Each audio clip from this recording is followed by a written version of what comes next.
Hi, I'm Rick Reef. Welcome to Inside OC. Some angry Tustin residents claim the Orange County Board of Supervisors is inappropriately answering to a higher authority in approving a senior housing community. Does the Catholic Church have undue influence in getting this controversial project pushed through? And Governor Brown doesn't seem to have any influence with Sacramento GOP lawmakers as budget talks stall and the budget deficit races on. We'll examine those issues and more. Joining me to do so, former Huntington Beach Mayor Debbie Cook, entrepreneur and minister Martha Daniel, and Republican pollster Adam Probolsky. Welcome all.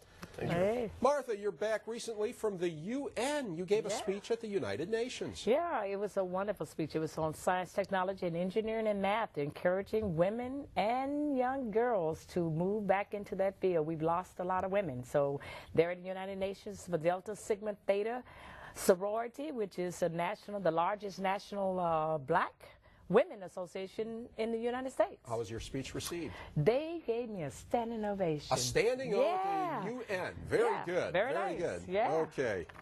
So let's get down to business.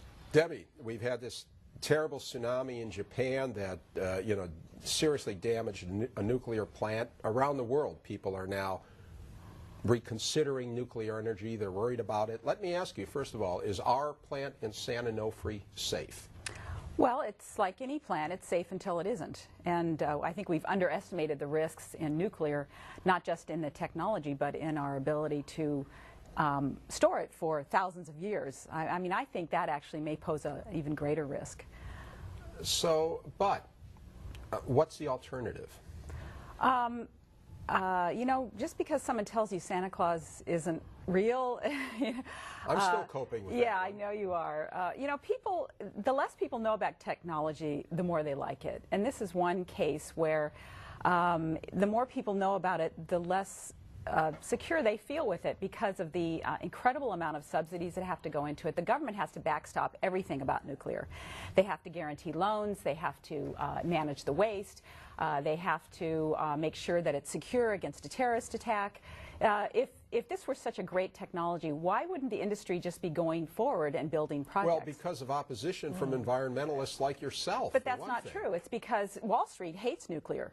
Well, they hate it because it's so hard to get a plant. It's so costly. No, it's not because of that. Because we backstop, we guarantee basically any kind of risks from slowing it down as well. Adam, time to reconsider nuclear energy? I don't think so. You take 650,000 cars off the road is the equivalent of a nuclear power plant like we have here in Orange County. I mean, to accommodate that kind of power I'm sorry, 131 million cars you take off the road is the equivalent. And you basically can put a nuclear power plant on 1,000 acres. To do the equivalent with wind or solar, you're talking about tens of thousands of acres. So you can actually accomplish something. Our plant here, for instance, in Orange County, has a seawall that protects it against the tsunami potential, which even though we're not really at risk for tsunamis generally, we're doing great in Orange County, and I think you bring up a good point. The reason why there's such opposition in the financial community is because you've got massive regulation and environmentalist opposition. But how do you define safe? Okay, the question you initially asked is safe. Is safe meaning, is it safe that no one dies, or is it safe that we have no leakage? Now, I was interested in that alone because as we looked at what happened in Japan, when we look at what we have here, although we are not, prone to having tsunamis, but should it happen, the response from San Onofre was that, we won't expect to have that happen. It can handle up to 7, degree of earthquake. So what really happens if we have something above that? The defense to everybody's was that it won't happen here. I think this is 3 Mile Island, and I got to talk to Nazar. Every time we talk about nuclear power, he pulls up, 3 Mile Island. Now we're looking at Chernobyl. I mean, might as well put the China syndrome on there too. I mean, Debbie, but Homer Simpson exists. This is Homer Simpson exists? There are Homer Simpsons throughout the world, and so as long as you have Homer Simpsons, you're going to have this. But what about the waste? 2,000 metric tons of waste is created every single year from the nuclear industry in this country. And how are you going to tell? How many people have died from storing nuclear waste? You have to store this stuff for thousands of years. How are you going to communicate with people who you don't even know will be here in 10,000 years. How do you communicate to them that this stuff shouldn't be touched? And you're talking about this stuff. You're talking about something the size of your two fingers powering tens of thousands of homes. 2,000 metric tons of nuclear waste every single year in the United States. That's what's generated. And I do not want to minimize what happened in Japan. First of all, I think in some ways you learn from these types of things. You learn how to be safer. Technology is improving. But let's look, the tsunami killed thousands and thousands of people. So far, as bad as this plant is concerned, which was damaged by this, I don't think anybody has died. There were 2 workers that died, but I believe they died as a result of the earthquake, not because of leakage from the plant or something. So I'm not trying to be Pollyanna, but let's put things in perspective. How many people die on highways? How many people die in airplanes? Right. How many people die because of nuclear plants? The risk from somebody dying in a car crash doesn't affect millions of people. Well, part of the Japan issue was that they did not follow regulations. They had not tested for the tsunami. Okay, that was in the report. So if you are regulating appropriately, then you can probably at least prevent some. But we do have to come up with some alternative energy. There's hydrogen. There's many different things out there. On the board, but everything's out there. But Adam, bottom line, is this going? There was beginning to be, I think, in California, even Jerry Brown, then a gubernatorial candidate, suggested we need to reconsider nuclear energy. Jerry Brown, of all people, right. And is this going to put a break on that, or are we going to see more nuclear construction in California? I don't think it's a break on it at all. President Obama has said that nuclear has to be a part of the equation for United States economic and energy, self-efficiency. So the president says it's got to be a part of the equation. Debbie, are we going to see more? You guys love these mandates, and you're basically arguing for subsidies and mandates. Are we going to see more nuclear construction in California? No. Okay. Disagreement. What a surprise. Adam and Debbie disagree. Adam's right, by the way. All right, there he is. No, the Orange, I think Debbie's right. The Orange County Board of Supervisors has okayed a controversial Diocese of Orange plan to build a senior living community in unincorporated North Tustin. Here's David Nazar. It's a packed house at this recent Board of Supervisors meeting. Those for and against the proposal to build a senior community in North Tustin are here to voice their opinion. The Diocese of Orange wants to build the faith-based $50 million project. The OC supervisors vote 4-1 in favor of the plan, slated for Supervisor Bill Campbell's district. It became clear to me that the alternatives, which are approved now, 25 residential homes, a church or a school, would have a more significant impact for traffic and noise on the community than the senior living facility. That facility is now scheduled to be built on this 7.5-acre parcel of land, which for decades has been zoned single-family residential. However, in approving the project, the supervisors also rezoned the property. Despite the fact that you're a devout Catholic and this is a diocese project, you did not give it any preferential treatment. I don't believe I did. I've asked myself a number of times, frankly, but I don't believe I did. Many of the opponents here say they don't believe Campbell, and they claim the senior community should not be built. This project violates the North Tustin specific plan, and I know that sounds very global and very general, but it's actually very important because specific plans are created to bring order to a community. If we don't have a specific plan, we go right back to what we have now. We go to each parcel having a battle fought over it. Now there just might be a new battle looming. If the supervisor doesn't represent us, we have no other choice but to take legal action and to see if we can find some resolution in the courts. Let's sue the county, the Kisco, the Catholic Church, and whoever's involved in this project, and see if we can get our day in court that way, because we obviously are not having it here. Nevertheless, there are residents in North Tustin who favor the project. There's a great demand for it. There is a great demand for it in North Tustin.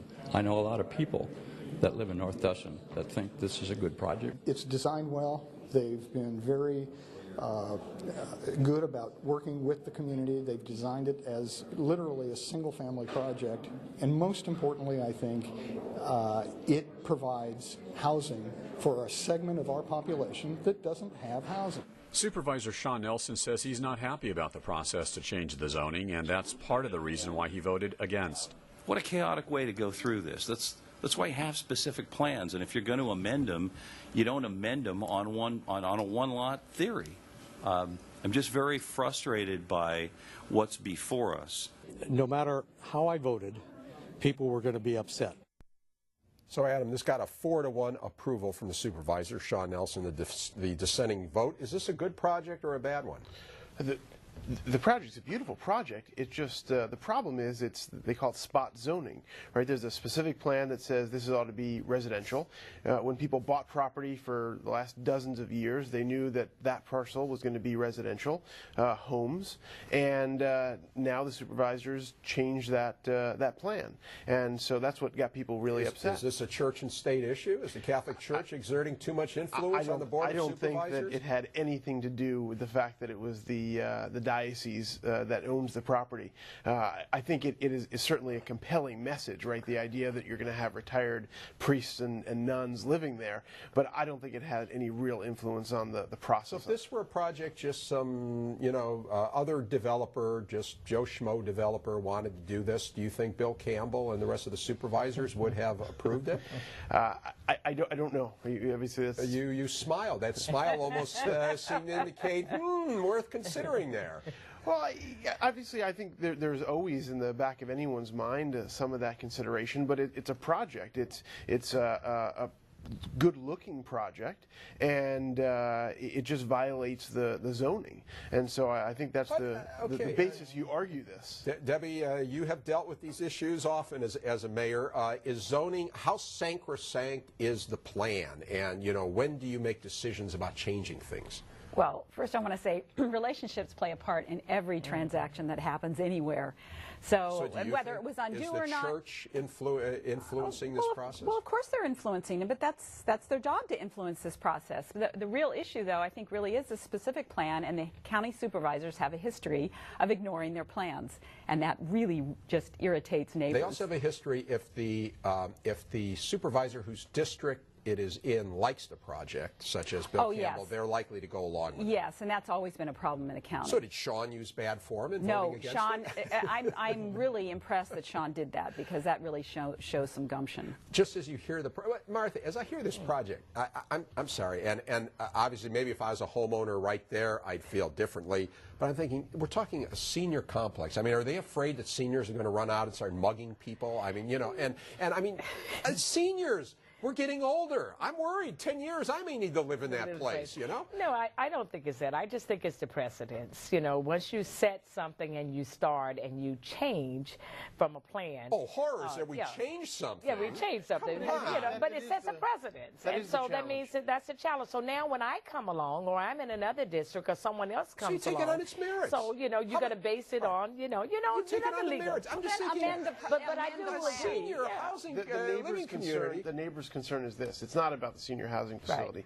Right. It's about all of Newport Boulevard and the commercialization of their single-family residential large lot community. How do you commercialize it if you put senior housing there? Well, you're not putting Wendy's or McDonald's there. Those people that live there, they're not just invalids. They're older people. So they want an ice cream shop. They want a dry cleaner. They want a restaurant. And there's a increased demand for those things.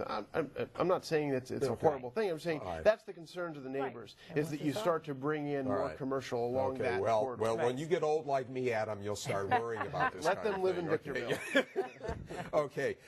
Governor Jerry Brown has thrown in the towel as far as talking with the Republicans, Martha, and he says that the GOP just wanted too much.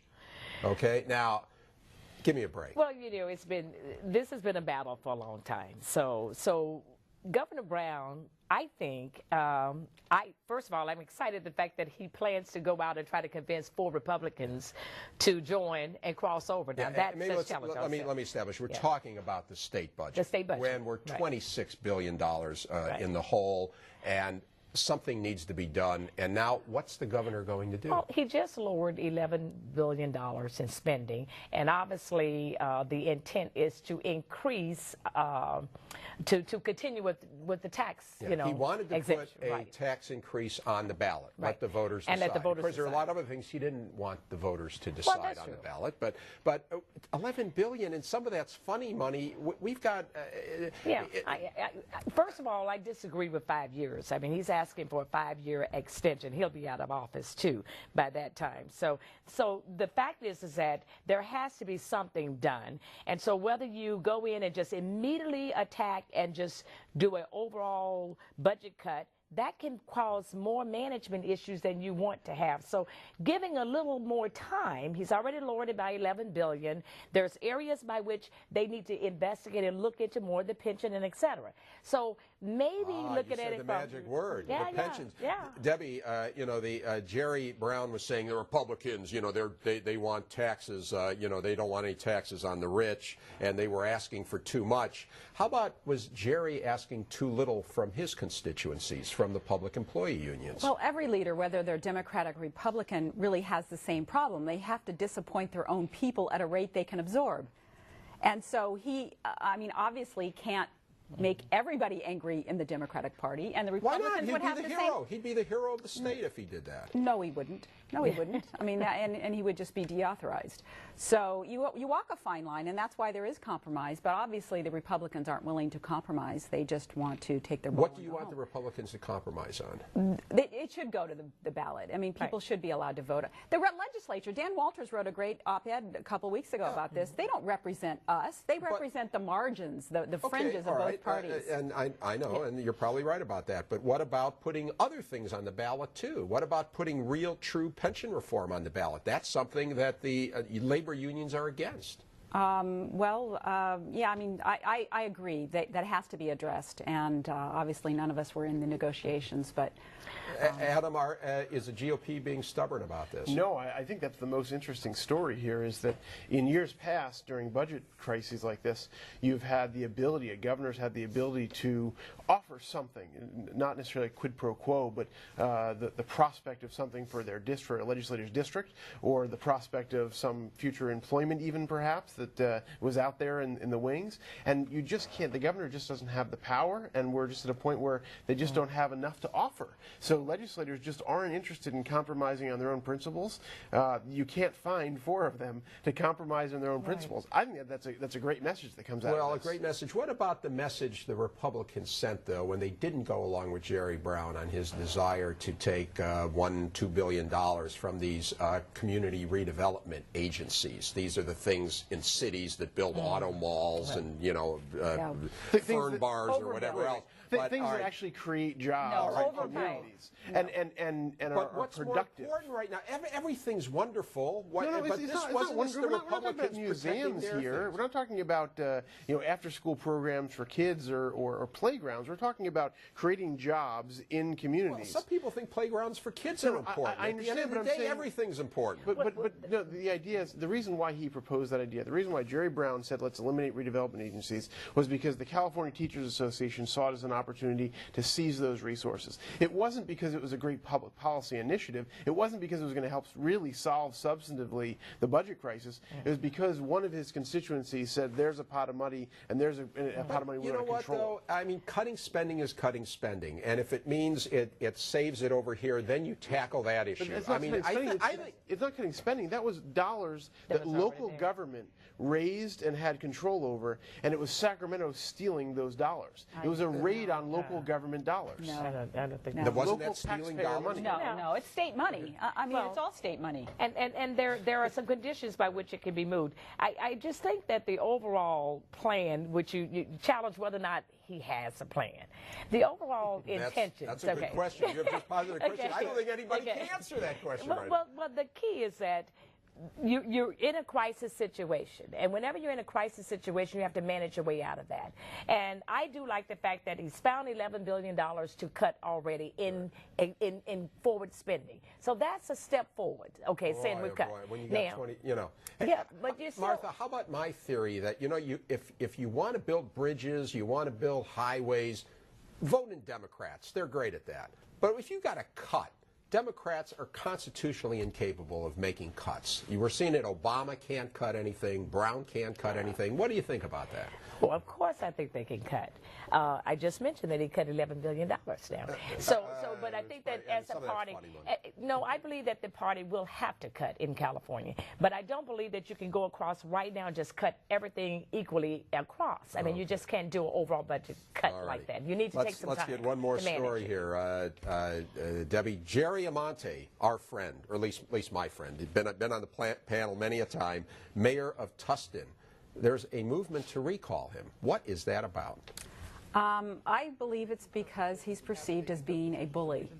And whether you recall someone because they're a bully, I don't know. But he has been extremely rude to the residents. That's the best that the opposition can come up with? No, there are probably underlying issues as well. But he's a mean man. Like what? Well, and he's certainly treated some of his fellow council members less than fairly. That's what I'm hearing. And usually you recall somebody for malfeasance, for criminal activity, for sheer corruption. It's like Jerry's nasty. I'm not saying it's going to be successful, but hopefully it will make him kind of stop and think twice about the way he treats his citizens. Tustin's a well-run community. It's a safe community. They've got forward things going on as far as development. Now, if you're a developer, most developers think that their community development department is the worst in the county to deal with, and they've got some challenges in redeveloping their base. But from a resident standpoint, life is pretty good in Tustin. Not as good as it is in Irvine, but it's pretty good in Tustin. So where do you live, Adam? Does this have something to do with the friction that there's been between the city council and the school board there? Do you think that has anything to do with this? I think maybe on a limited basis. I mean, the schools have really cut significantly themselves because they don't have the resources. But I don't think that's the issue here. Martha, you live in that beautiful community of Irvine, too, do you not? No, I live in Lisa Viejo. Oh, Lisa Viejo, yeah, okay. So, but you spend a lot of time in Irvine. Yeah, I think that what I read from what I can see is that there were a lot of other little issues. So someone just picked all of the issues and said, okay, you're really not doing a good job because we got lawsuits increasing, we have the board that's upset, we have a variety of different things. So where there is a fire, there is some type of... Well, this doesn't even... I'm not sure there's a spark here. Well, I mean, there were a lot of people that went I'm not, for it.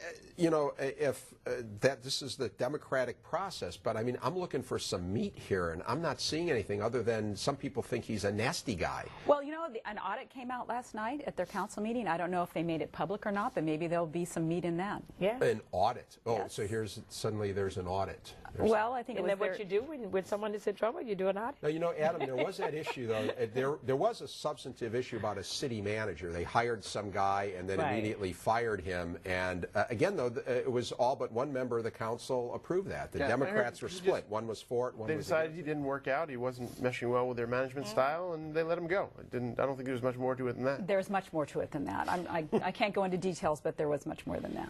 Why can't you go into details on it, Debbie? You have all this mysterious. Yes, you have information on this. No, but if somebody tells me something in confidence, all right, I'm not going to disclose it. do you think you already alluded to it? Do you think he'll wind up being recalled? No. Martha, no. That's tough. No. Okay. And Irvine is a very nice community. It is. And so is Lisa And so is Viejo and Huntington Beach. Yes. You can watch this show and past shows by going to pbssocal.org and clicking on Inside OC. My guests have been Debbie Cook, Martha Daniel, and Adam Probolsky. Thanks for watching. I'll see you again Inside OC.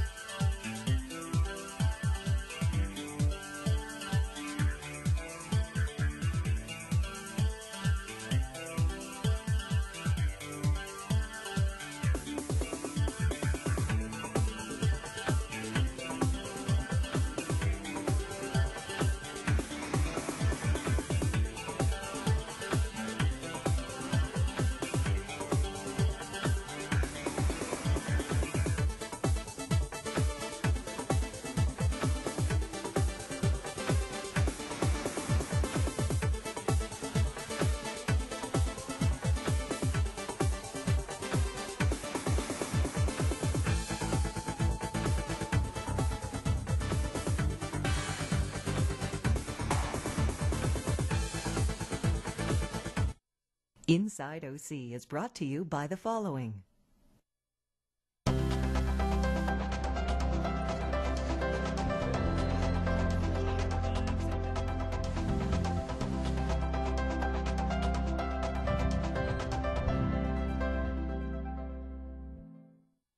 Five Point Communities is a proud sponsor of KOCE. 5 Point Communities is an independent real estate development company with assets under management across California. More information available at www.fivepointcommunities.com.